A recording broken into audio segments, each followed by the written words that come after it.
Telangana assembly సమావేశంలో అప్పులపై Congress BRS నేతల మధ్య మాటల యుద్ధం జరిగింది. ఏడాది కాలంలో కాంగ్రెస్ ప్రభుత్వం 1,00,000 కోట్లపైనే అప్పులు చేసిందని బీఆర్ఎస్ నేత హరీష్ రావు ఆరోపించారు. హరీష్ రావు వ్యాఖ్యలపై deputy CM Bhatti Vikramarka counter ఇచ్చారు. బీఆర్ఎస్ పాలనలో చేసిన అప్పులకు కాంగ్రెస్ ప్రభుత్వం వడ్డీలు కడుతుందని భట్టి అన్నారు. గౌరవ భట్టి విక్రమార్క గారు చెప్పిన లెక్క ప్రకారంగా 1,27,208 కోట్ల రూపాయలు ఏడాది కాలంలో కాంగ్రెస్ ప్రభుత్వం అప్పు చేసింది. 1,27,000 అంటే 5 ఏళ్లలో లెక్క పెడితే ఇది 6,36,000 కోట్లు అవుతుంది. 10 ఏళ్ల బీఆర్ఎస్ పాలనలో 4,17,000 అయితే మీరు 5 ఏళ్లలోనే ఈ రోజు 6,36,000 చేయబోతున్నారు. తర్వాత ఇంకొక విషయం నేను మీకు ద్వారా క్లారిఫై చేయాలనుకుంటున్నా. గౌరవనీయులు భట్టి విక్రమార్క గారు మేము ప్రివిలేజ్ మోషన్ దేని మీద ఇచ్చామో మీరు క్లారిఫై చేయాలి. దాదాపు 20 మంది కాంగ్రెస్ బీఆర్ఎస్ ఎమ్మెల్యేలు అందరం మీ దగ్గరికి వచ్చి మేము ఇచ్చిన ప్రివిలేజ్ మోషన్ దేని మీద అధ్యక్ష మీరే చెప్పాలి.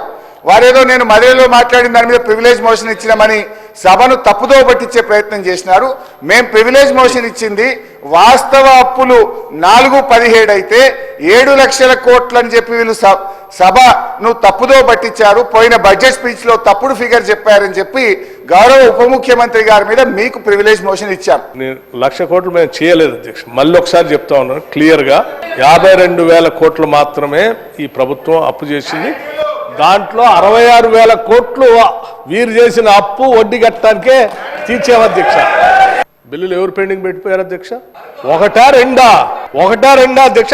40,000 కోట్ల రూపాయలు పెండింగ్ పెట్టిపోతే మేము మీరు తెచ్చిన అప్పులకి వడ్డీ అసలు 66,000 కోట్లు ఆ అప్పుకి డబ్బులు కడుతూ మీరు వదిలిపెట్టిపోయిన బకాయిలన్నింటినీ కూడా అనాపైస్తో సహా లెక్కగట్టి ఆ బిల్స్ అన్ని క్లియర్ చేసి పెంచిన బిల్స్ కి డబ్బులు ఇచ్చుకుంటూ పోతాను. ఇది అధ్యక్ష మాకున్న నిబద్ధత. పెండింగ్ బిల్లులట వాళ్ళట చెప్తా ఉన్నారు. ఎట్లా అధ్యక్ష?